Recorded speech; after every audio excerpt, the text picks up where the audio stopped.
this is a treaty of peace and friendship established between us and the United States of America, which is confirmed and which we have ordered to be written in what? This book. Right? Or here, my copy says the book. Right? And sealed. So let me just read off the Avalon website just to keep it all the way, simple. And sealed with our royal seal at our court of Morocco on the 25th day of the blessed month of Shaban in the year 1200, trusting in God, it will remain permanent. All right? Trusting in God, it will remain permanent. So right there in the treaty itself, it's telling you that, there's a hope that it'll remain permanent, that this treaty of peace and friendship, right? And later, when you get into other documents, they talk about amity and commerce, which is peace and commerce. Peace and friendship, because friendship, commerce, if I'm friends with you, I'm more likely to do business with you. You know what I mean? If I'm not friends with you, then more than likely I'm not doing business with you, because I don't really care about, helping you prosper or anything like that. But what we were doing was trying to, end that. Can you see? Yeah, can y'all see me? Everybody in it, just let me know in the chat if y'all can see me. No? Okay, let me reset. I'm going to reset the room right quick. And then we'll go from there. But yeah, man. So we were talking about this treaty of peace and friendship because we had been, in war with them for, thousands of years, hundreds of years at a time. And it was all back and forth and, pretty brutal. We were taking people as concubines and putting them in harems and putting them into slavery and things of that sort. And on the other side, they were doing the same thing, capturing people and putting them into slavery. I like my own room. That is interesting.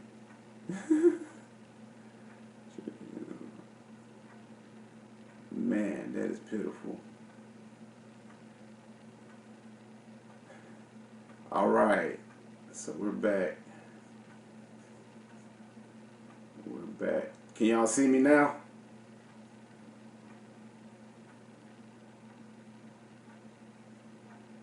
Yes? All right.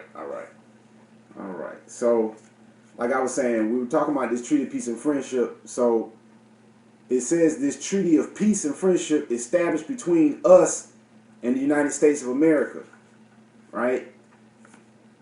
And that's the Moors, right, in the United States of America. Because they were, just establishing themselves. They were, quote unquote, a nation yet being born. Still in the womb, so to speak. And this treaty helped to confirm them as being a international player, on the world stage, in the world market. Because prior to that, the Moors were all up and down the coast, of the Mediterranean and all up into the British Isles, okay? And anybody that didn't have permission to go through the Atlantic from the Moors was getting plundered, all right? And their stuff was being taken at will, okay? So we're not confused as to what the records are in history. All right, it is what it is. But as far as the empire, we knew that we were stretched out in terms of the empire of Morocco. We were well, established. We were well established in terms of our depth, and our coverage of territory. But at this point, we were trying to consolidate that power and maintain it, And, part of maintaining that is to bring peace, and to help make sure that that peace was established and solidified, we had to put it in writing. All right? It's real simple. But I'm just harping on that to let you guys know, because everybody, people was coming in and out of the room and everything. Let everybody know that we were trying to, come to a means of like I said, peace, friendship, amity, and to bring commerce, to both peoples. Because at the end of the day, you have to trade to survive, because you're not going to be able to make everything. It's just not, possible. Everybody doesn't have the know-how, everybody doesn't have the skill, and like we were saying before, there was a barter system, going on heavily. So then the other thing, so yeah, I talked about that. And then the parties of the treaty. So if the treaty was broken, mind you, and the reason, part of the answer as to why it was so, long, is that if it was broken, all the parties, unfortunately, would have to go back to the original states. You know what I mean? Meaning that if you were a Dutchman, if you were a Frenchman, if you were an Englishman, if you were German, and you came under this hodgepodge, of United States or union states that became the United States of America, that made a treaty with the, Moroccan Empire, all right, you still are inherently part of that nation. You know what I mean? By consanguine blood principles. All right? Your allegiance, based on the treaty and based on that constitution, which we've talked about before, but we'll reiterate, for the record. But that constitution is where the allegiance is placed. And with that, again, lies the allegiance of the treaty of peace and friendship, amity and commerce, like we were saying, in the very language of the treaty. And I'll read it again just for the record. But let me emphasize some things. Let me back up. Yeah, because I didn't read the other part of the preamble, right? It kind of lets you know how serious this treaty really is in terms of history, right? We're just talking about facts and history.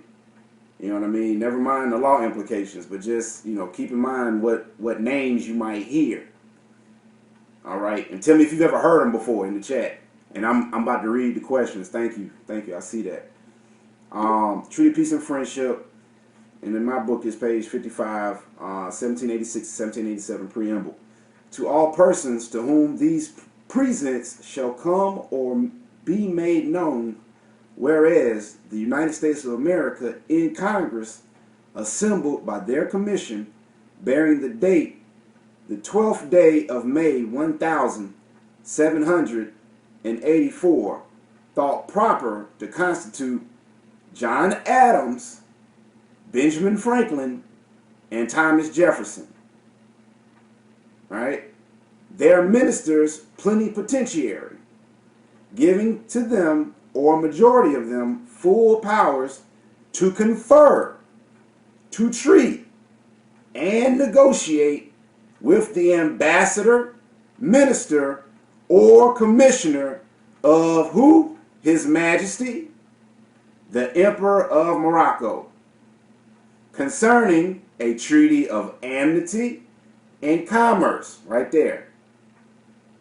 right? And let me just pause for the calls and throw this definition out there. So amity, commerce, all right. Hold that, please. Get that. So amity, and while I'm looking this up, I'm going to give, before I give that, I'm going to read these questions for you guys. So amity.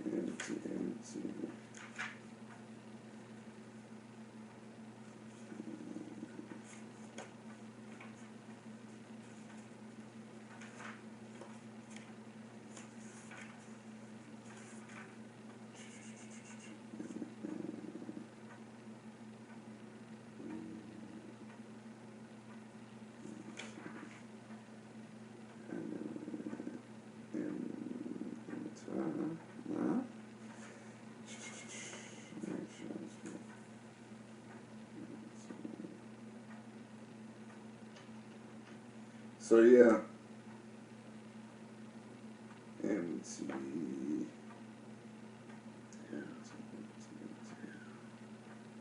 see. All right. So I don't see it right here. Thought it was in the 4th edition. All right.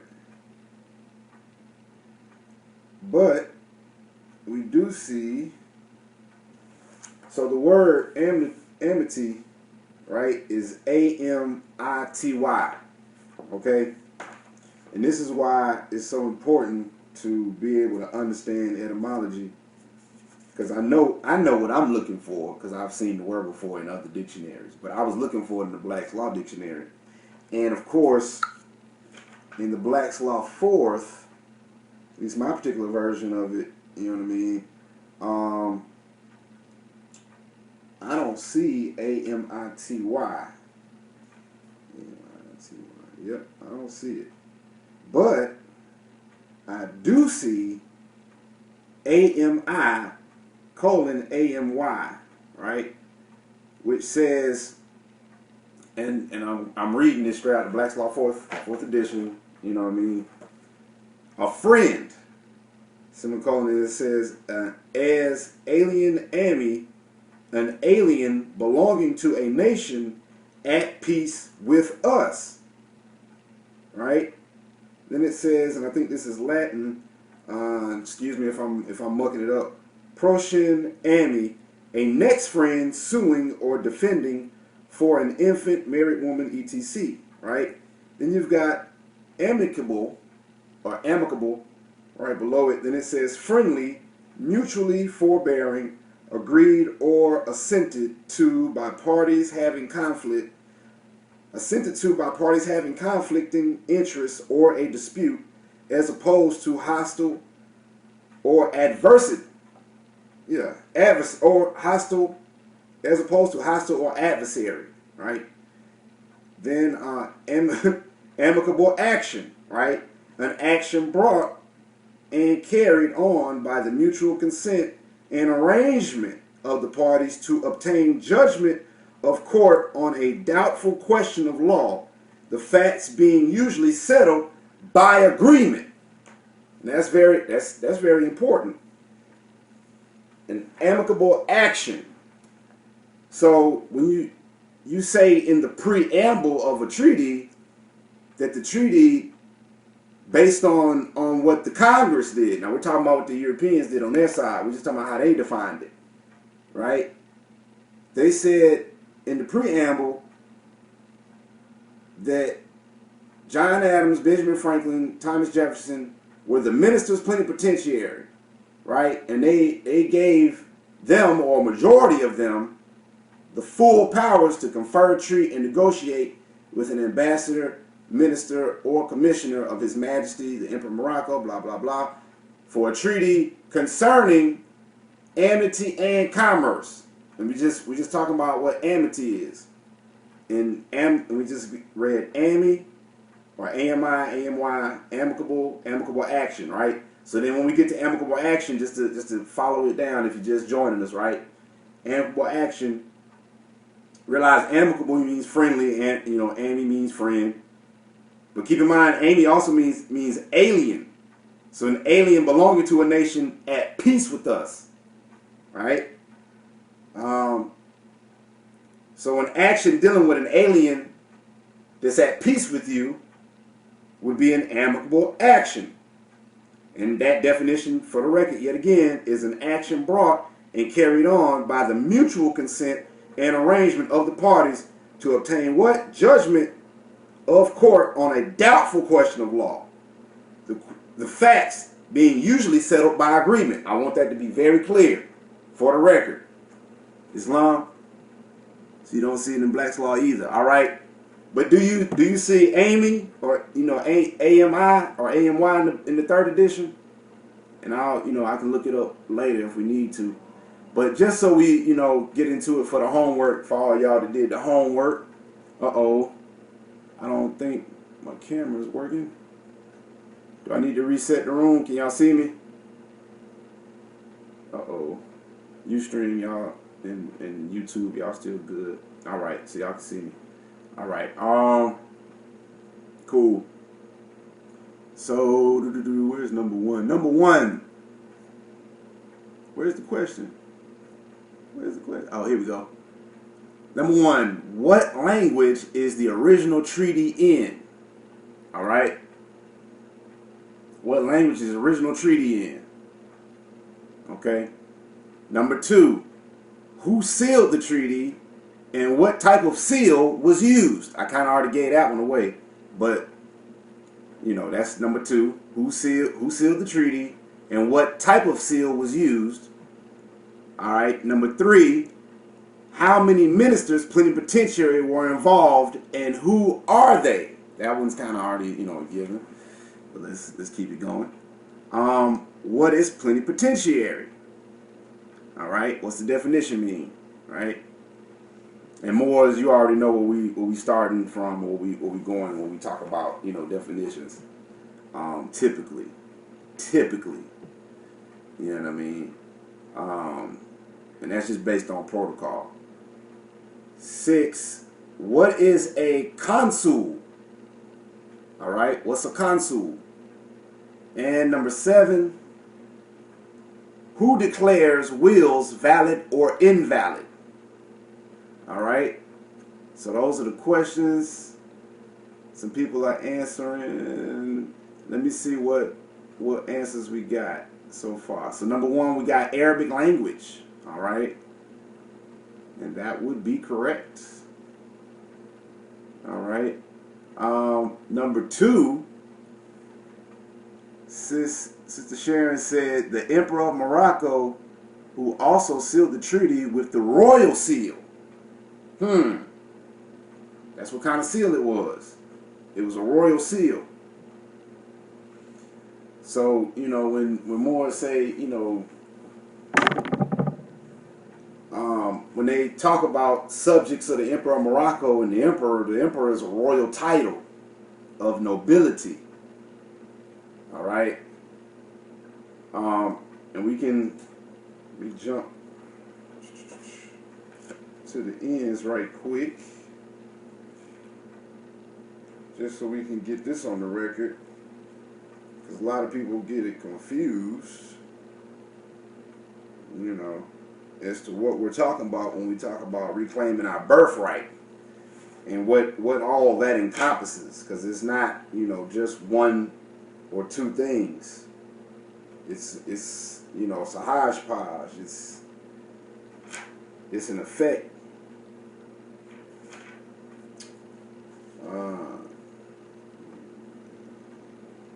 So nobility.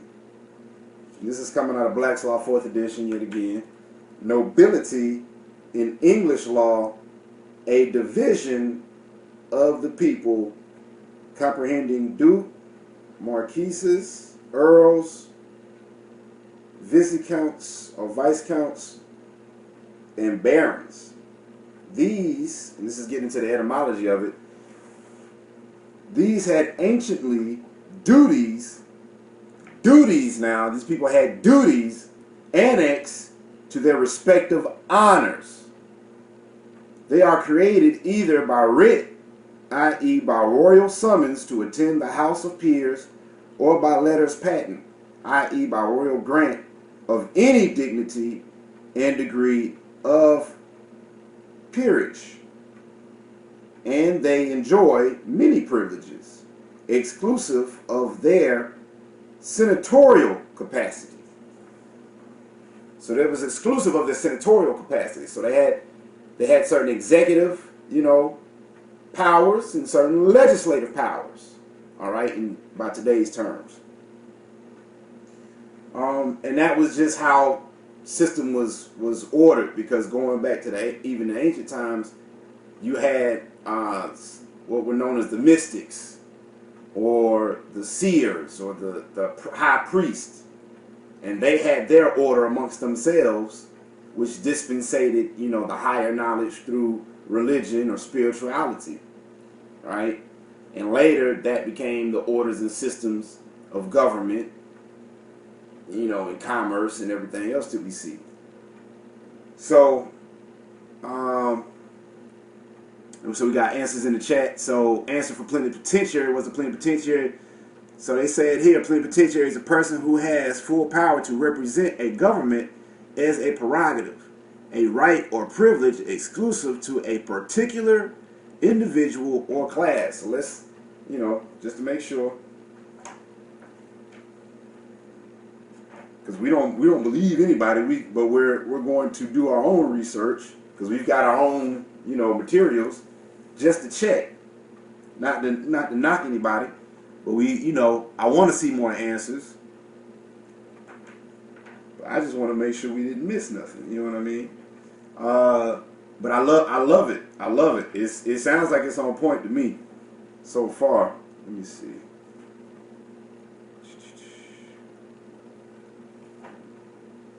Plenary.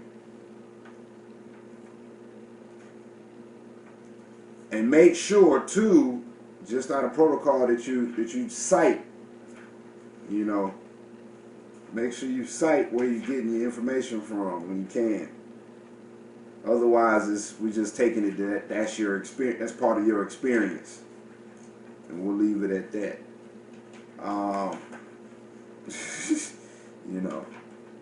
Islam, and that's no slight against you. That's just for the record, because you will get tried out here. So it's best to have something to back up what you're talking about. Make sure you produce your references, because I can produce this physical object in court and say, hey, this is what it says. All right, or I can produce a facsimile of it. It could be certified for the record. And I thought I had it. All right, plenary. Huh, clever. Pleading. So, you got any questions while I'm looking this up? On the floor.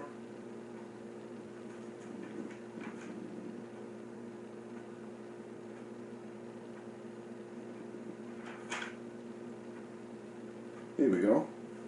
All right. So one who has full power to do a thing, a person commissioned to act for another. A term applied in international law to ministers and envoys of the second rank of public ministers. Right? All right.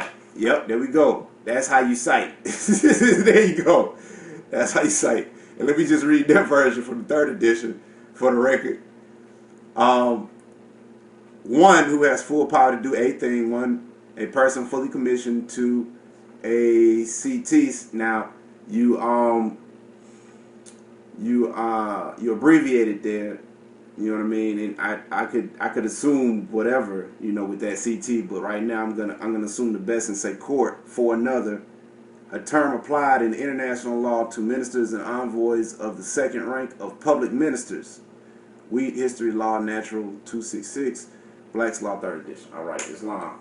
So, act from that. Oh, okay. Islam. So that's supposed to be for act. All right. So, plenipotentiary. So we got a lot to cover, man. We got a lot to cover. We're gonna keep it moving.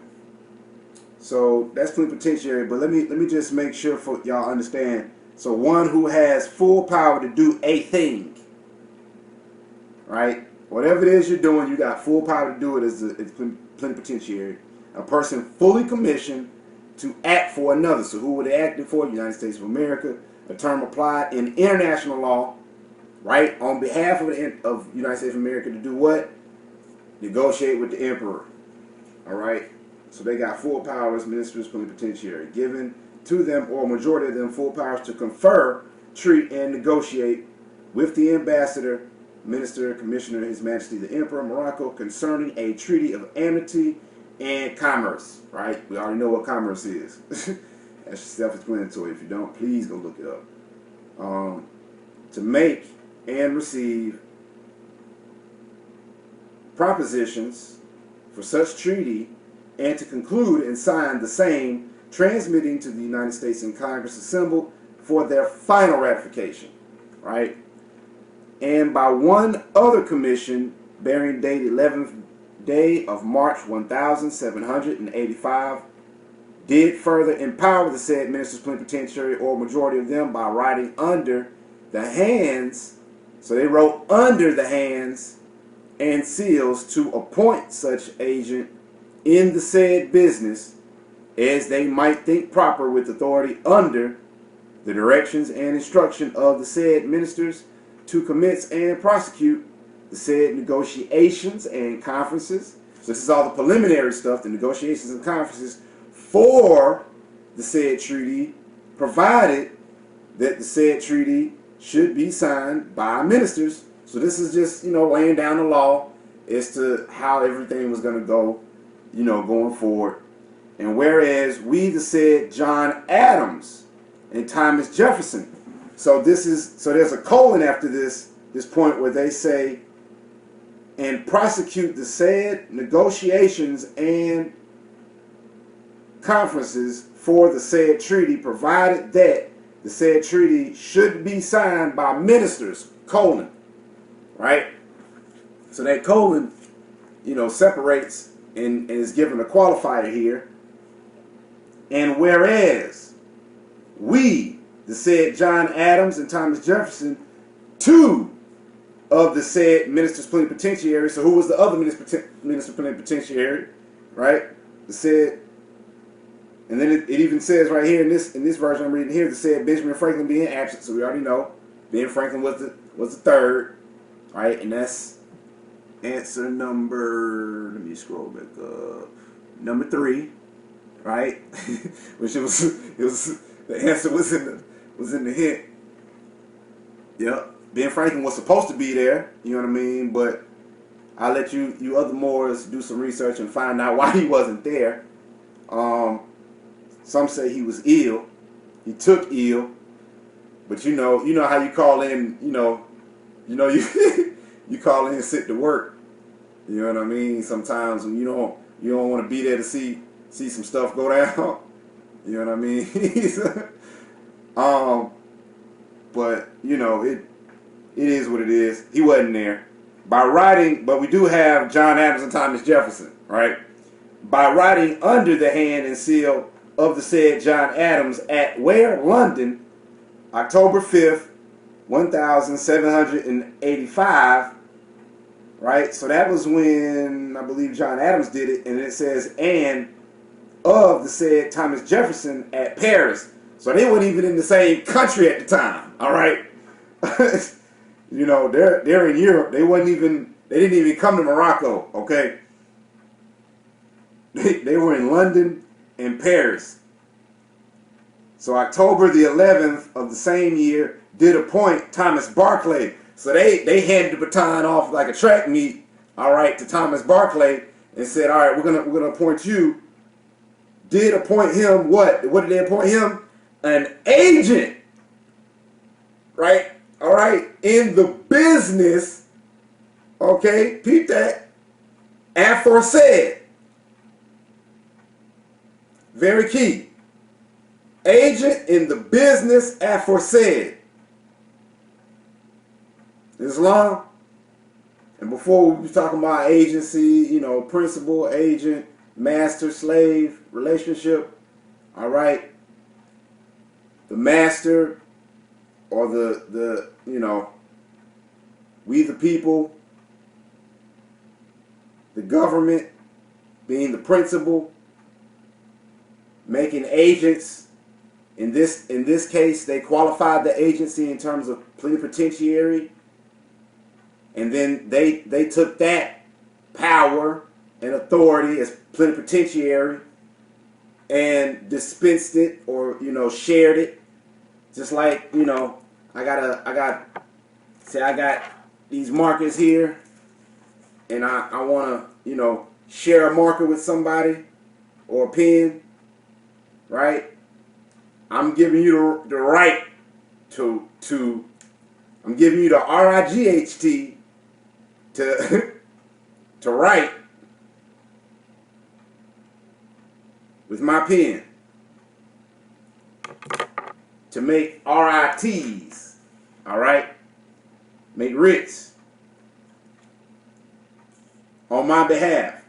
To do what? So gave this to Thomas Barclay as an agent in the business aforesaid, and we already covered that. You know, if you didn't catch it, rewind. You know, hit the rewind. Giving him the powers therein, making it very clear the powers therein, which by the said second commission. So this is the second commission. This is the second time they're passing along. So, you know, so I gave you the first one, and then you gave it to somebody else, and then I'm giving it to somebody else. All right, Islam. Second commission, we were authorized to give. So they were authorized to give a second commission on their behalf if they can't make it. You know what I mean? If they can't get all the way, they were authorized to, you know, authorize a third party as an agent, like it says in this preamble, to finish the negotiations, to commence. You know what I mean? With all of the treaties, to confer all the rights that they had, they gave it to the next person. Who was this other person? It was Thomas Barclay. So Thomas Barclay, in pursuance thereof, both arranged articles for a treaty of amity and commerce, and that's what he did. He went on to finish the job between the United States of America and His Majesty the Emperor of Morocco, and sealed with his royal seal, not Thomas Barclay's royal seal. Says the Emperor of Morocco. Royal seal. We already talked about royalty, I think. Or we talked about nobility. Let's see if royalty's in here for the record. Y'all, you know, shoot any questions. You know, let me know if y'all following me, if I'm losing y'all. But I'm trying to go slow. Trying to go real slow. Islam, can y'all see me in the chat? Y'all still there? So we got royal, all right, of or pertaining to or proceeding from the king or sovereign in a monarchical government. All right? A monarchy, right? The dreaded monarchy, the dreaded empire, right? But, you know, absolute power absolutes corruptly. You know. Absolute power corrupts absolutely. So that's why whenever a sultan rises to the throne, they could always be voted out by the order to put them in power. That would, you know, that would go against the whole point of government. You know what I mean? And what always happens when there's an oppressive ruler? They get overruled. You know what I mean? They get overturned. Because the law is equal upon everybody. It doesn't care who you are. You know. And I don't know if I'm gonna find all of these for this particular class, but I was doing some research, and you know, you'll see it in your Black's Law 4th edition and 3rd edition if you check it out, if you do some research. But the law doesn't do any injury to anyone. You know what I mean? It just is. It's up to those who are oppressed, you know what I mean, or injured to enforce the law. You know what I mean? And those who are being oppressed to defend themselves under the law. And everybody has their, you know, their right to do so at court. You know, and have their day in trial, so to speak. You know, that's a part of due process. You know what I mean?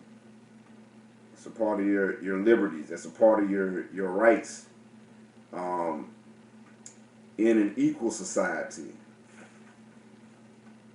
And I want to read, just because it's coming to mind, and I know it's in here, a piece. So when we talk about consular, right? Going back to the consularship, a consular is also a minister, right?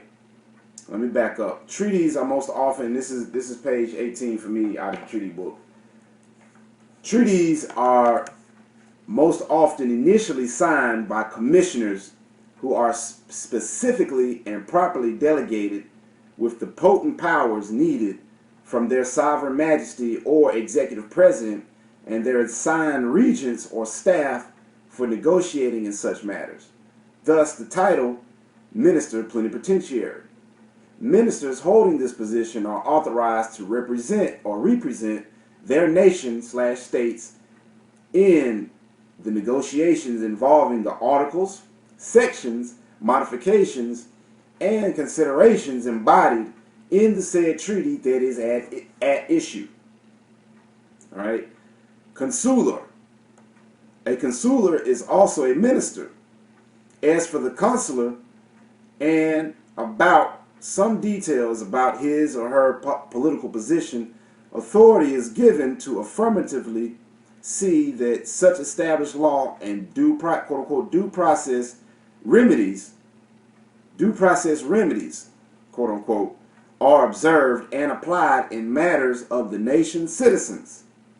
Right? I reiterate, so that the consular is there affirmatively to see to it, right, to make sure that the matters, whatever matters at hand, whatever international, body of law or treaty is in place, is being followed on behalf of its citizens, right, on behalf of its people, in matters of their due process remedies, right, and make sure that they're being observed, not only observed, but applied. All right.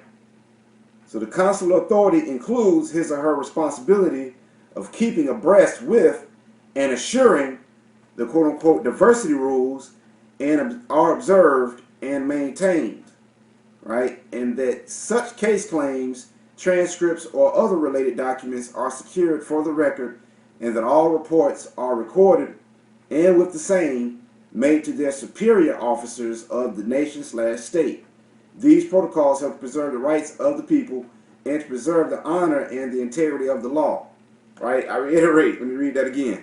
These protocols help to preserve the rights of the people and to preserve the honor and the integrity of the law. All right? So the consular assures that proper law measures and proper jurisdiction classifications are maintained and carried into force, right, etc., within the various venues of the laws that govern nations, constitutions, and international law. Treaties, likewise, are instruments that are binding upon all governments, their assigns, their employees, and their contractors, etc. One must always remember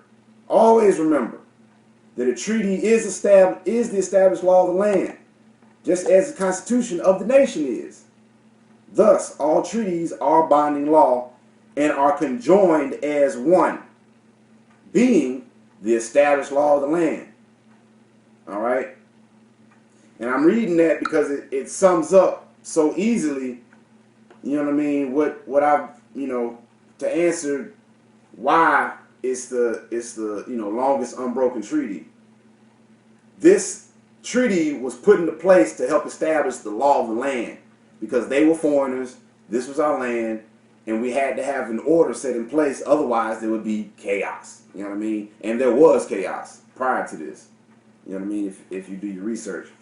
But I just wanted to make sure that was clear before we start, jumping into some of these articles and start unpacking them a little bit, and to really give you guys context, right? So going back, so let me share the screen so everybody can be looking at it at the same time. And I'm going to highlight some things for you guys as we go along.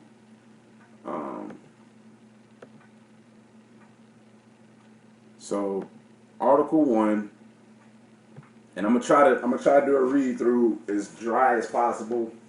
You know what I mean? So we can get it, and then any questions we've got, we'll pick that up as we go along. All right. So anyway, over here fumbling and bumbling. So all right, number 1, we declare that both parties have agreed that this treaty, consisting of 25 articles, right? So we're 25 articles shall be inserted in this book and delivered to the Honorable Thomas Barclay, the agent of the United States, now at our court, with whose approbation it has been made, and who is duly authorized on their part to treat with us concerning all matters contained therein. All right? Got the power to treat, and it's 25 articles, all right? Just in case, anything gets separated, in between. Right? So number 2, if either of the parties shall be at war with any nation whatever, comma, the other party shall not take a commission from the enemy nor fight under their colors. All right?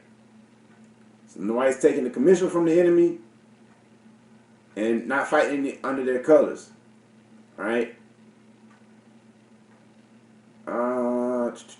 So part of that is why when who went to trial?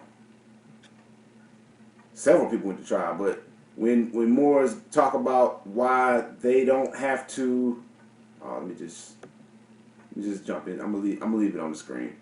When Moors talk about they don't have to go fight in the war, for Vietnam, Muhammad Ali, they would be fighting under whose banner of amity and commerce at that point? They'd be fighting under U.S, right? But as Moors, we fight, we would be fighting under the red flag with the green 5-pointed star, and that's why in their documentation, what would they list us as? Advisors. They don't list us as dead soldiers. They list us as advisors. Why? Because we're advising them from a separate nation. And when you get into international, stuff, you see that an advisor is somebody who has a different allegiance, but is working, with this particular nation, maybe as a negotiator, you know what I mean, or somebody as a liaison to help facilitate, right, the work or the business that's being done on behalf of the people. So get into number 3. If either of the parties shall be at war with any nation whatever, and take a prize, right, belonging to that nation, and there shall be found on board subjects or effects belonging to either of the parties, the subjects shall be set at liberty, and the effects returned to the owners. And if any goods, right, belonging to any nation with whom either of the parties shall be at war, shall be loaded on vessels belonging to the other party, they shall pass what? Free and unmolested, without any attempt being made to take or detain them. All right? And I believe right here in my notes, I've got security of allodial property, right? Because when you talk about being on board and your vessel is subjects and effects and goods, at the end of the day, we're talking about your property, right? And some translations of the treaty say that effects is goods or property, right? That you'll find out there. And, we generally know what that is. That's stuff that you own, right? So that's pretty much what it is. But that's supposed to be given back to you, and you're supposed to be able to move, with your vessel and your conveyance unmolested, to pass free and unmolested. So when they talk about tolls, or they want to pull you over and things, if you've got your colors and whatnot on notice, or you've got them on notice prior to being out there and traveling on your estate, there's no reason why they should be bothering you, unless they're attempting to molest, right, or abrogate your freedom. But it says right here on Article 3, they shall pass free and unmolested without any attempt being made to take or detain them. So take that how you want to, enforce it how you want to. But it says what it says, guys.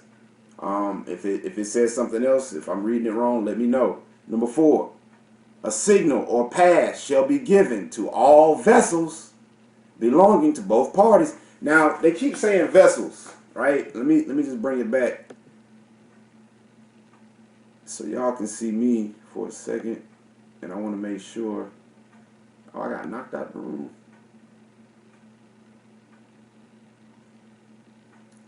No. See, this is why I have to check back and make sure that everything's running in the background, because I'm messing around in the chat and I got knocked out. So somebody's gonna have to let me back in on the room. Reset. Yeah, I'm gonna have to open the room back up. Man.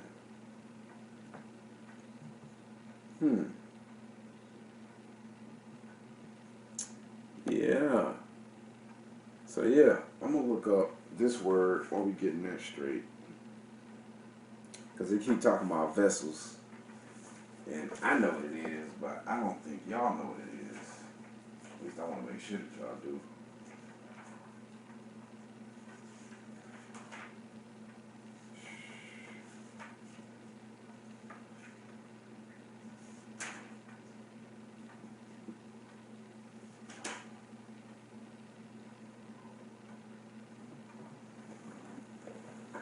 All right. Make sure the chat run. All right. Let me open the room back up.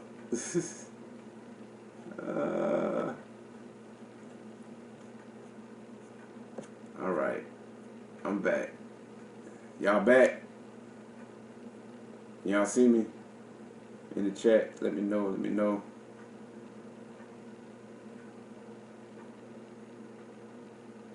All right. What was the last thing y'all heard? Because I just probably been rambling. Y'all just catch it on the video. What was the last thing y'all heard? Let me know in the chat. Just type it for me. Article 3. All right. So who's at Article 3? Yeah, we didn't go too far. We didn't go too far. So, as far as everything, let me jump back. So I was talking about Article 3, and we were looking at the word vessel because it kept coming up, right? And let me just read this for the record. So this is again Black's Law fourth edition. Vessel, a ship, brig, sloop, or other craft used in navigation. All right. The word, in its broadest sense, is more comprehensive than a ship. Right? Any structure which is made to float upon the water for purposes of commerce or war, whether impelled by wind, steam, or oars. Right? Then that's Chafe v. Ludling, 27 LA dot annotated. So that's Louisiana annotated 607. Any structure, especially a hollow one, made to float upon the water for purposes of navigation, a craft for navigation. So that's one thing, semicolon, a craft for navigation of the water, often specifically one larger than a common rowboat, as a war vessel, a passenger vessel, right? A passenger vessel. That's another semicolon, right?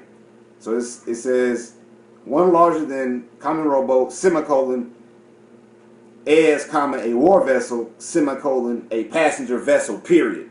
So all of those were different, definitions that make up the definition of what a vessel.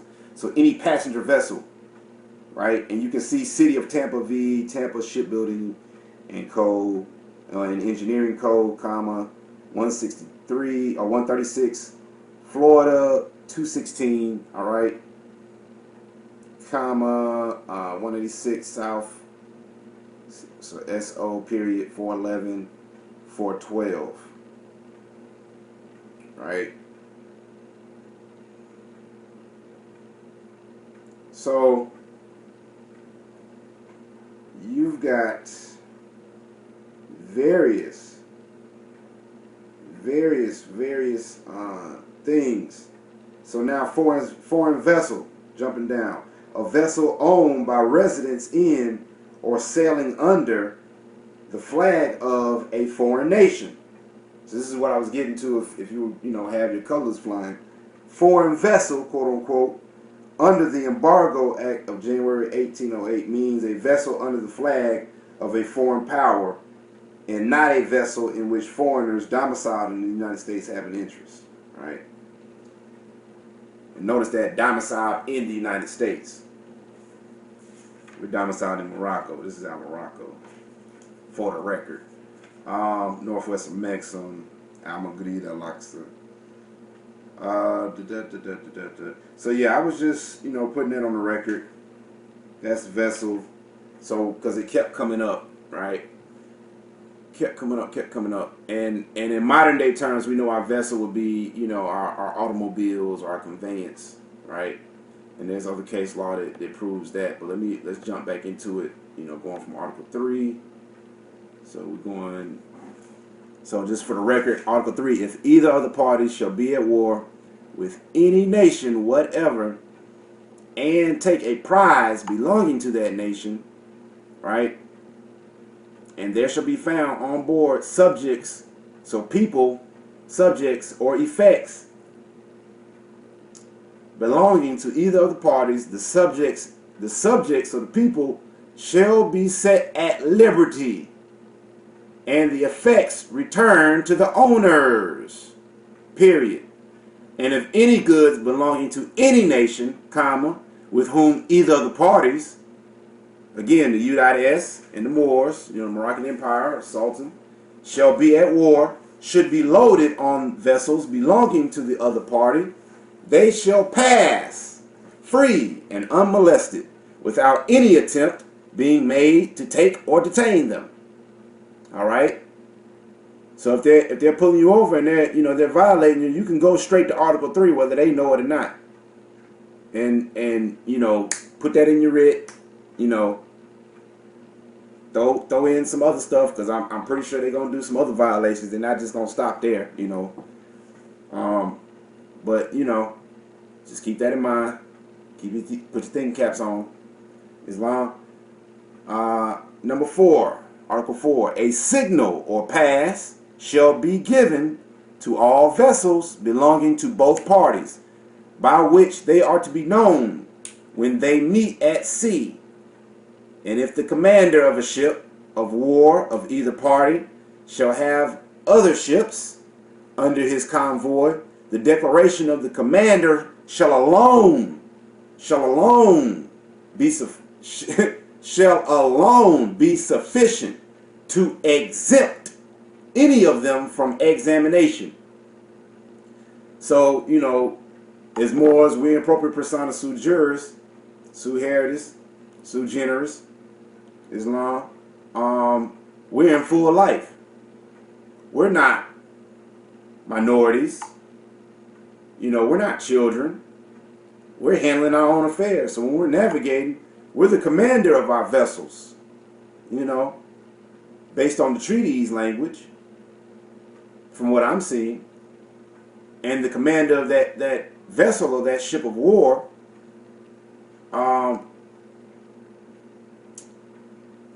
or other ships which may be under convoy, because as Moors, we like to move in convoys so that everybody's secure, and we make sure that everybody gets to their destination. You know what I mean?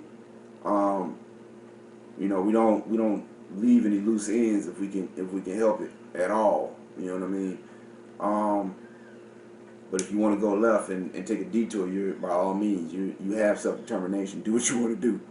The declaration of the commander shall alone be sufficient to exempt any of them from examination. Number 5, if either of the parties shall be at war and shall meet a vessel at sea belonging to the other, right?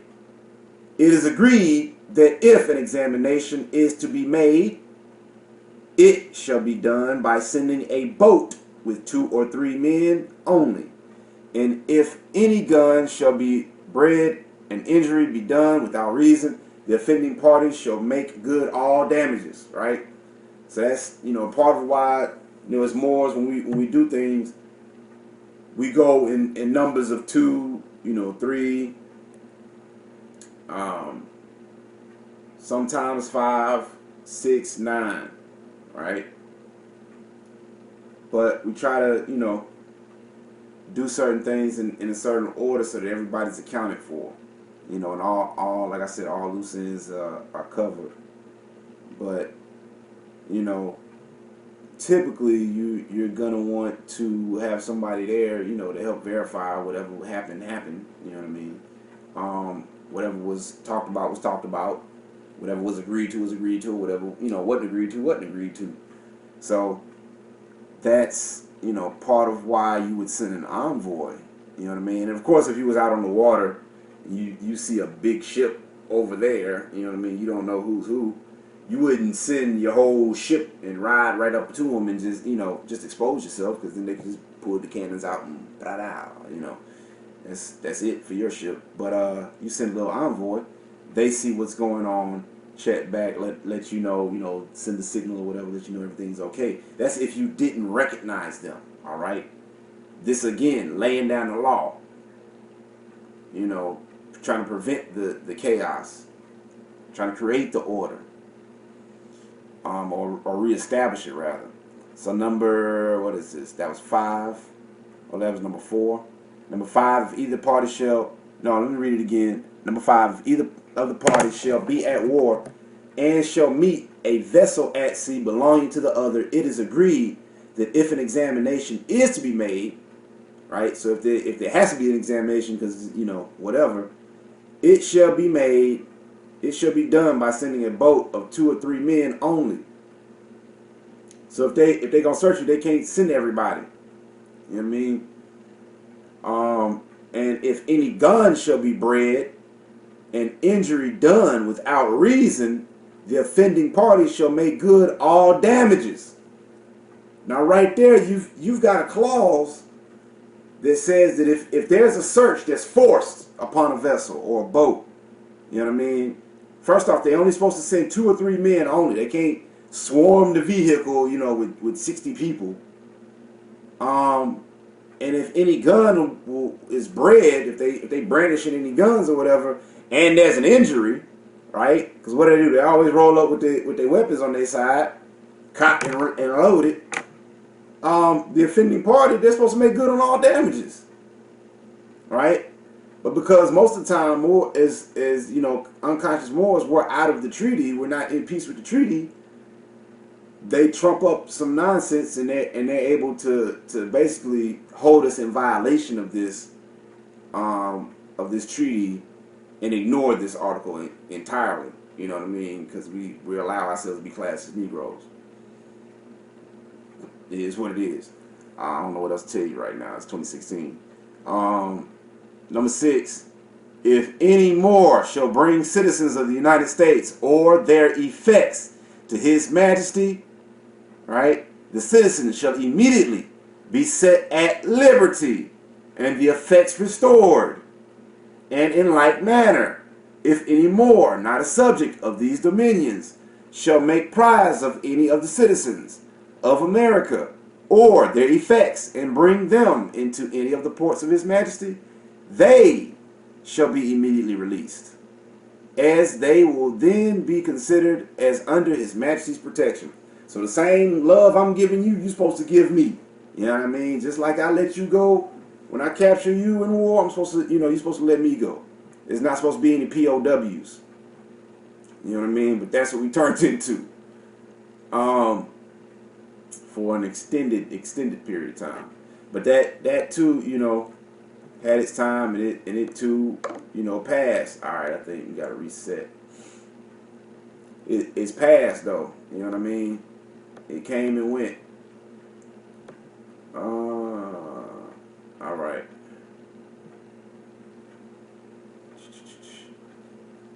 So I'm just making sure y'all are there. So then number 5. That was number 5. They got to make good on all damages. Number 6, right, under the Majesty's protection. So number 7. Let me just reset.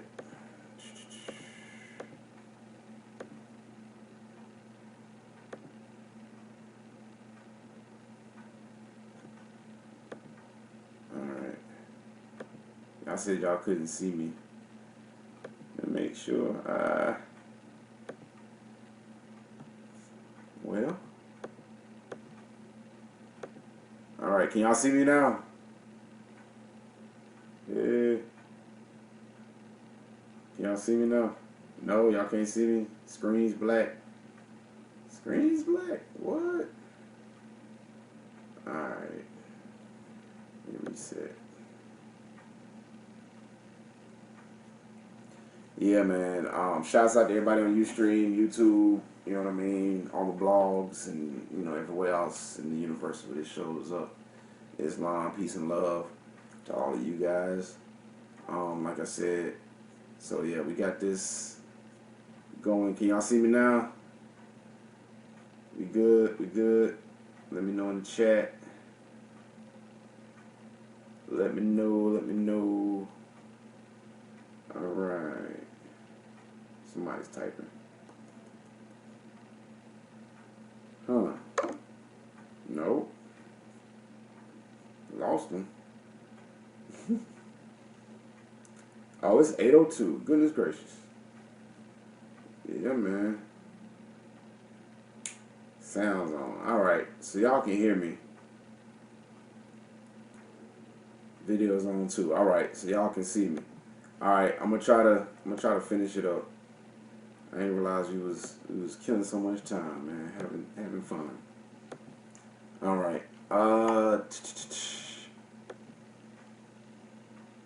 hear you. Let it flow, bro. Yeah, I'm recording. This is all being recorded live. We live on Ustream right now. And it's gonna be on YouTube later, so you know what I mean. I'm just gonna try to hit the facts for the record. All right, number 7. I'm just having fun with y'all. All right, number 7. If any vessel of either party shall put into a port, so if you go into port of the other and have occasion for provisions of other supplies, they shall be furnished without any interruption or molestation. Right? If any vessel of the United States shall meet with a disaster at sea and put into one of the ports to repair, she, talking about the vessel, shall be at liberty to land and reload her cargo without paying any duty whatever. Right? And we're just going to finish it out. Number 9, if any vessel of the United States shall be cast on shore on any part of our coast, she shall remain at the deposition of the owners, and no one shall attempt going near her without their approbation, as she is then considered particularly under our protection. All right, so you know Morocco's protecting it. And any vessel of the United States shall be forced to put into our ports by stress of weather or otherwise, she shall not be compelled to land her cargo. So if you got to pull over because, you know what I mean, it's bad weather or whatever, you're not forced to put all your cargo out, and, you know, for inspection at the port, you know, or, you know, at the police station or you know, whoever's pulling you over. You're not forced to do that. You know what I mean? You're not compelled, all right, to land your cargo. You know, if that's not what it means, tell me otherwise, and we'll go from there. You know what I mean? Let's go what the treaty says though. Let's start with that. But we shall remain in tranquility until the commander shall think proper to proceed on his voyage. So again, going back to the prerogative of the commander, shall think proper to proceed on his voyage. So if we do get, you know, abrogated, it's on the commander, the one who's guiding the vessel to the demand or when they think proper to proceed. You know what I mean? It's not really up to the one that's detaining you because they're not going to pay, right? They're not coming to you and saying, hey, we're going to pay you for the time we're wasting. No, they're saying we're going to try to charge you with something that we think that you owe us for. And at the end of the day, we've got this treaty, right, that says we've got amity in commerce. There's all these violations and stuff that you're talking about have already been settled, you know, by pretense. You know what I mean? And these ex post facto laws, they're de facto. They're not de jure. They don't have any substance to them at the end of the day. But if you don't recognize your position, if you don't realize who you are, where you are, and what you're doing, yet again, you know what I mean, you can be led astray, bamboozled, hoodwinked, and all that jazz. You know what I mean? It'll happen to you. It's happened to me. Shoot, we all got bit by that dog, man. But how, we got to get up out of that, this hole. So let's keep it going. Let's maintain tranquility. Number 10, if any vessel of either of the parties shall have an engagement, right? So if there is an engagement with a vessel belonging to any of the Christian powers within gunshot of the forts of the other, the vessel so engaged shall be defended and protected as much as possible until she is in safety, right? And if any vessel shall be cast on shore on the coast of Wadnoon, right, or any coast thereabout, the people belonging to her shall be protected and assisted until, by the help of God, they shall be sent to their country, right? So you're supposed to get help until you can get sent back home. You know what I mean? And if there's anything they're supposed to be given, you know what I mean, in terms of protecting and serving, they're supposed to be protecting you when there's actual trouble. You know what I mean? Or when you've actually called them for disturbance.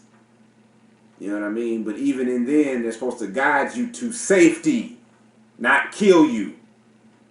You know what I mean? If you're within gunshot in an engagement, it says the vessel so engaged shall be defended and be protected as much as possible until she is in safety. So like I said, it's supposed to guide you to safety. Number 11.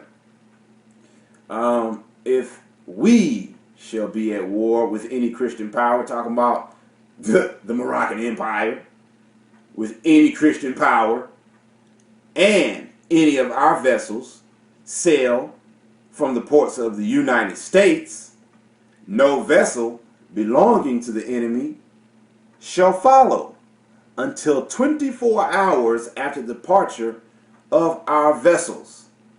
And the same regulation shall be observed towards the American vessels sailing from our ports, be their enemies Moors or Christians. And right here, Article 11, of all places, you know what I mean, cosmologically, maybe the Sultan has something in mind, is the first place that you see Moors or Christians, But you see the word Moor showing up in the treaty at Article 11 and realize, 11 is for, gateway and all of that Kabbalistic stuff. But it's talking about Moors and Christians, making a distinct separation between those who were Christians and those who were Moors, right? And that's why, and sometimes in some books you will see Mohammedans, because at the time, and going back to what we was talking about in the previous classes, the state in ancient times had what was known as the state religion, because whatever that particular ruler, religion, whatever his religion was, that was the religion of the people.